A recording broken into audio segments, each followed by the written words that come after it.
बोलो शंकर भगवान की जय। देवों के देव मेरे महादेव के आशीर्वाद से शिव प्रभात करें www.com, जो उसकी कृपा से जिस पालकी पे वो साक्षात विराजमान होते हैं, पर आगे उसको आरंभ करते हैं। जब पालकी चलती है हमारे पंडितों का आशीर्वाद हमें मिलता है। शंखनाद करके कभी 21 पंडित कभी 12 पंडित जब आरंभ होती है, जब विश्राम होता है प्रभात फेरी का महाशिवरात्रि मार्च के महीने में, फरवरी के महीने में लास्ट में, तो इसी भाव के साथ पंडित वहाँ पर फिर 12 पंडित शंखनाद की ध्वनि के साथ शंखनाद करते हुए शहर की तरफ वो 12 पंडित आगे संकेत देते हुए आशीर्वाद देते हुए और महादेव का गुणगान गाते हुए शिवरात्रि पे समापन होता है। ये पालकी निस्वार्थ, इसका कोई लक्ष्य नहीं है। लक्ष्य है तो सीधा है सिर्फ एक, सीधे मिलते हैं भगवान। यही है इस पालकी की पहचान। साईं बाबा भी सबको यही संदेश देते रहे कि सबका मालिक एक है। 10 गुरुओं ने भी एक ही संदेश दिया, एक को गुरु ग्रंथ, एक को भगवान मानो। और देवी देवता भी सारे एक भगवान को मानते हैं, सिर्फ शिव भगवान को। जब भी वर पाते हैं तो उसी के पास जाते हैं और कहीं नहीं जाते। और किसी के पास इतनी पावर नहीं है जितनी देवों को, देव सृष्टि को चलाने वाले देव महादेव के पास है। और वो भोले भाले सीधे साधे, जो भी जिसने भी पूजा, जो भी गया जिसने भी पूजा मन और भाव के साथ, वो वैसा ही वर लेके आए। वो वर कैसा दे देते हैं? भस्मासुर को वर दे दिया कि भक्त ने तपस्या की, भस्मासुर को कहा बोल भाई मुझे क्या चाहिए वो भस्म हो जाए। महादेव ने वो भी वर दे दिया। और उसके दिल में यही पाप आ गया कि महादेव को क्यों ना सबसे पहले मैं इसी पर याद रखूं। वो भगवान शिव ने भी अपनी लीला रच के विष्णु भगवान जी को आगे भेज कर, और विष्णु भगवान जी जब आए तो उसको नृत्य करवाया भी, तुम नृत्य करो और तुम्हारे को जल्दी महादेव के पकड़ में आ जाएंगे। तो नृत्य पकड़ते करते उसका सिर ही उसके हाथ पर आ गया तो वो भस्म हो गया। ये है त्रिलोकीनाथ।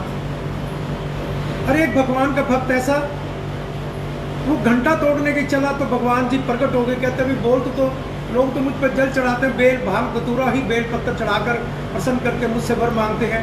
तू तो सारा ही शरीर चढ़ के ही मेरे पे महादेव पे घंटा तोड़ने के लिए आ गया। बोल तुझे क्या वर चाहिए? जहां के मालिक, उसके दरबार से कभी कोई खाली नहीं लौटा। और जो भी उस पालकी से बोला आज तक उसकी कृपा से बोला, और उसकी कृपा ने पूरा किया, कहीं अधूरा नहीं रखा।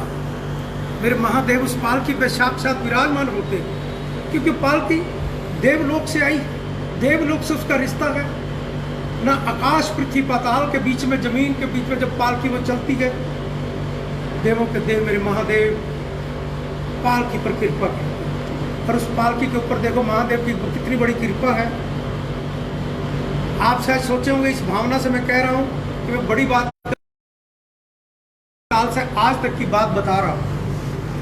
उस पालकी पर मैं ठीक सुबह 3:30 बजे पालकी चलती है और 2:30 बजे मैं नहा धोकर तैयार होकर घर से 2:30 बजे के 2:10 में उठना, 2:30 बजे के बाद मैं तैयार होकर घर से निकल जाना। उसके बाद पानी तक नहीं पीना जब तक वो पालकी विश्राम न करे, चाहे 8 बजे, चाहे 9 बजे, चाहे सुबह के 10 बजे।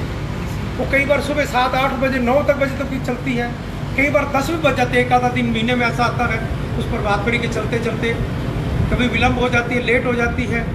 स्टार्टिंग का समय हमारा ठीक 3:30 बजे, स्टार्टिंग का समय में हमने कभी नहीं बदलाव किया। उसकी कृपा है, क्योंकि साक्षात पालकी में महादेव सुबह ही प्रातः की कहते हैं वो वेला होता है जो आकाश और पृथ्वी पाताल के बीच में सारे देव देवता तैयार होकर सोचते हैं हम कहाँ समाधि लाएं, कहाँ पर किस भक्त के पास जाएं।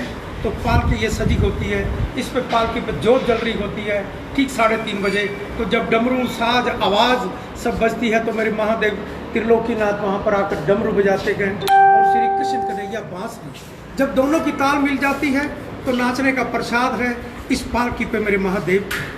वो पालकी से जो भी आज तक मांगा, कहा, खिलवाया प्रभु ने, पूरा भी उसी ने किया, हमने नहीं किया, ना हमारी करने की कोई क्षमता है। मेरे देवों के देव मेरे महादेव कृपा करना इस पालकी, मेरे देवों के देव मेरे महादेव की आपका आशीर्वाद है। राशन बांटने की गरीब परिवारों को, जो आज सबसे पहले इस भारतवर्ष में इसी पालकी से राशन बांटने की योजना, और हम इसी सन 1996 में 1996 में यहाँ से इसी पालकी से ही एक उसकी कृपा का संदेश हुआ होगा। 40,000 के करीब इकट्ठा होना, समाज से पैसा लेना और वो गरीब परिवारों को जो बेसहारा हो, जो लाचार हो, उन्हीं को मिलना। ऐसा नहीं कि जो काम करने योग्य हो उनको भी सरकार दे या मैं दूं, वो ध्यान रखना हम उनके साथ पाप करते हैं। मेरी सोच तो ये है, उनके साथ हम पाप करते हैं। जो अच्छा जवान हो, जवान को हम कहें भी तू पैसे ले ले, तेरे को रोजगार नहीं हम दे सके, ये हमारी गलती है। पैसा देना, मैं इस चीज़ के खिलाफ हूँ, मेरा दिल नहीं मानता।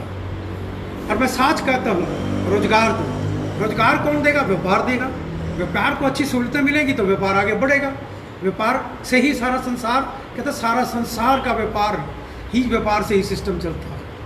देश के पास, जवानों के पास भी दो सामान अच्छे अच्छे। आज चाइना हमारे को बार बार चारों तरफ से आंखें दिखाता है।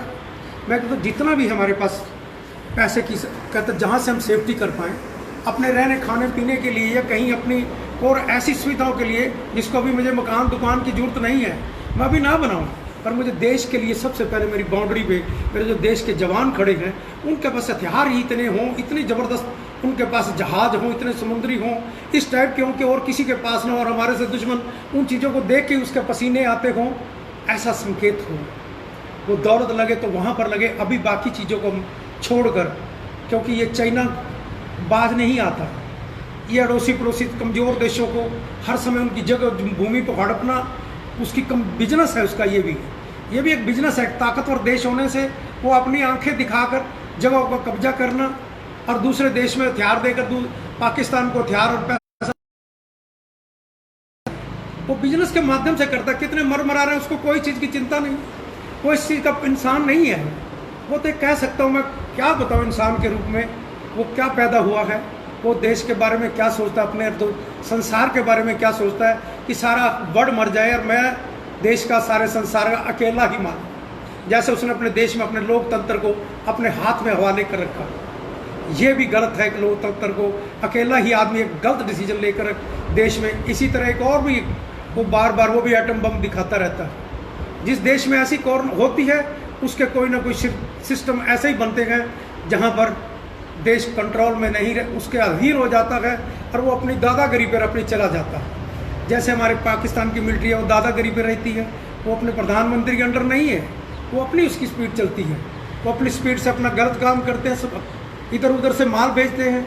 उनका लक्ष्य यही होता है, इसीलिए उनका टारगेट होता है भी कहाँ गोली चलाएं, कहाँ से माल इधर से उधर स्मगलिंग हो। स्मगलिंग जो करने वाले हैं उनमें भी बड़े नेताओं का हाथ होता है। किसी स्मगलिंग करने की स्मगलर की हिम्मत नहीं होती। तो गुंडा होता है ना, गुंडे के पीछे उसके पास ताकत जरूर होती है, और होता कौन है? नेता होता है। ये पक्का समझ, उसे भी कहीं कार्रवाई होगी फिर वो गुंडागर्दी करेगा तो जी आपने करी मेरे को भी छुड़वाओ, वो छुड़वाएगा। उसकी मजबूरी होगी, उसकी कमजोरी को उसको पता होगा, इसी वजह से वो करता है। हमारे देश में जब सबसे पहले जो देश में दूसरे से नशा आता है ना, नशा करने वाला तुम भी भारतवासी हो समझो, और उन दलालों के नाम चक्कर में पड़ा करो जो ऐसे गलत नशे कर स्मगलिंग माल करके वो देश में वही उग्रवादी बनते हैं, वही देश में हमारी बॉर्डरों पे गोलियां चलाते हैं। इनके भी तरफ तुम ध्यान रखो भारतवासियों, तुम भी ऐसी चीज़ें, नशाली चीज़ों को छोड़ दो जो विदेशों से आती हो। उनमें बहुत बड़े स्मगलर, बहुत बड़ा लिंक होता है, अरबों खरबों के मालिक होते हैं। 50-60 हज़ार की हेरोइन, लाख की पकड़ी गई, करोड़ों की पकड़ी गई, करोड़ों की जिसकी 50 लाख की हेरोइन पकड़ी जाएगी तो सोचो कि वो अरबपति से कम होगा, वो अरबपतियों से भी ऊपर होगा। और उनका लिंक क्या 50 करोड़ की गेम खेलने वाले का लिंक यहीं तक होगा? नहीं, वो बहुत बड़ा होगा। वो किसी न किसी के हाथ में वैसे चढ़ जाए तो अलग बात है, नहीं तो वो सिस्टम से चलते हैं।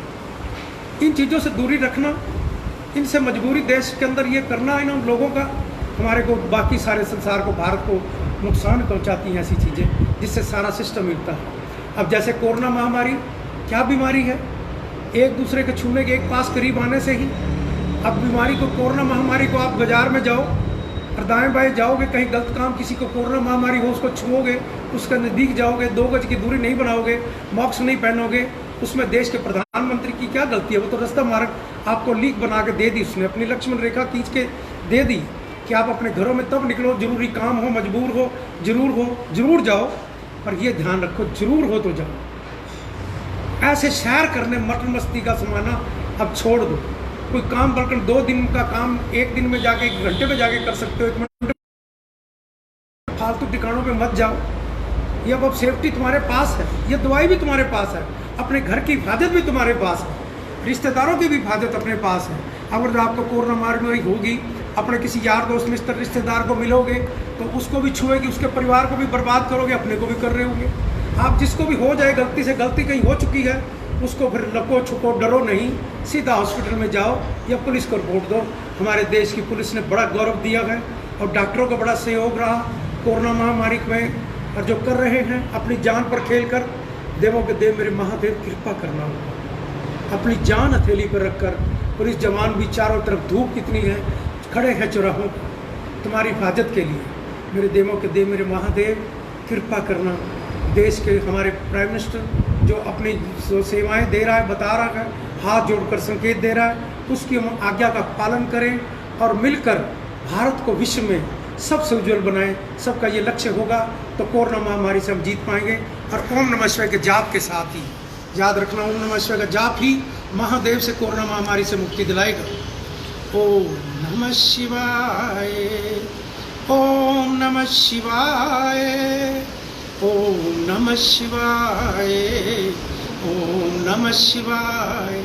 शिव प्रभात फेरी www.com खोलकर उसको लिंक करें और लिंक करके कोरोना महामारी के लिए ओम नमः शिवाय का जाप करें। और इसी में ही आपको, अब मंदिर सारे बंद हैं, बंद की वजह से आप उन मंदिरों का रोज़ सुबह श्रृंगार अंदर होता है, वो क्यों आपको खुले नहीं है, अंदर महादेव की या सारे श्रृंगार होते हैं भगवान के, उनके आप दर्शन कर पाओगे। शिव प्रभात फेरी www.com कर उस पर सभी भारतवासी संसार में संदेश पहुंचाएं और महादेव के घर बैठे ही श्री राम से, श्री कृष्ण के, साईं बाबा के, गुरु नानक देव के, सभी भगवानों के आप दर्शन कर पाएंगे और आशीर्वाद पाएंगे और महादेव का सिमरन करें। ओम नमः शिवाय जाप द्वारा। बोलो शंकर भगवान की जय, भारत माता की जय।